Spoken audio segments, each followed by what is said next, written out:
صدر کل ہند مجلس اتحاد المسلمین و رکن پارلیمنٹ حیدرآباد بیرسٹر اسدالدین اویسی نے مسلمانوں سے اپیل کی ہے کہ وہ عید الفطر کے موقع پر کووڈ قوانین پر سختی سے عمل کریں۔ بیرسٹر اسدالدین اویسی نے مسلمانوں کے نام اپنے ایک پیغام میں اپیل کی ہے کہ وہ ریاست تلنگانہ میں کورونا وائرس کے بڑھتے ہوئے معاملات کے پیش نظر ہائی کورٹ کے احکامات اور حکومت کی جانب سے جاری کردہ گائیڈ لائنز کے مطابق عید الفطر کی نماز کو اپنے گھروں میں ہی ادا کریں، جبکہ مساجد میں صرف 3 تا 4 افراد کو ہی نماز عید الفطر ادا کرنے کی اجازت دی گئی ہے۔ انہوں نے کہا کہ علماء اکرام مفتیان نے بھی ہائی کورٹ اور حکومت کے فیصلے کو تسلیم کرتے ہوئے مسلمانوں کو نماز چاشت نماز عید الفطر کی نماز کو اپنے گھروں میں ہی ادا کرنے کی اپیل کی ہے۔ انہوں نے اللہ تعالیٰ سے دعا کی ہے کہ کورونا وائرس کا ریاست تلنگانہ سے خاتمہ ہو جائے۔ یہ پیغام میں تمام تلنگانہ کے مسلمان حضرات کے لیے دے رہا ہوں۔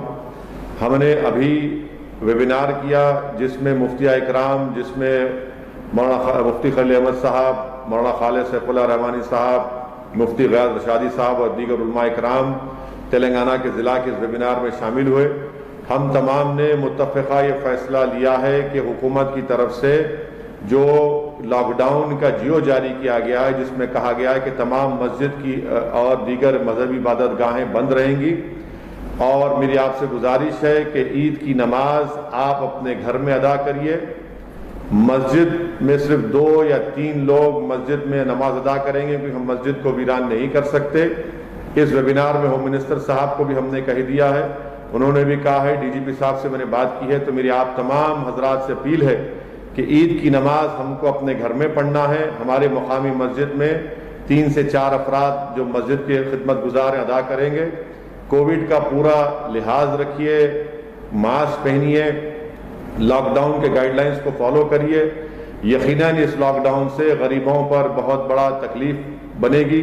میں شروع سے لاک ڈاؤن کے خلاف رہا ہوں، مگر ہائی کورٹ کا فیصلہ ہے، آرڈر ہے، اور حکومت نے جیو بھی جاری کیا ہے، تو میری آپ تمام سے گزارش ہے کہ عید کی نماز گھر میں پڑھیے، اور جو مفتی اکرام نے کہا ہے کہ یا تو اشراق یا چاشت کی نماز پڑھیے، یا پھر اگر کوئی گھر میں قابل ہے تو وہ عید کا خطبہ بھی دے سکتے۔ بہرحال گھر میں عید کی نماز پڑھنا ہے، کثرت سے دعا کریے، اور ڈرنے اور گھبرانے کی ضرورت نہیں ہے۔ ہم اللہ سے دعا کرتے ہیں کہ اللہ سبحانہ و تعالیٰ اس وبا سے پورے ملک کو چھٹکارا دلا دے، تلنگانہ ریاست میں اللہ اس کو خوشحال بنا دے، تمام انسانیت کو اللہ اس وبا سے چھٹکارا دلا دے۔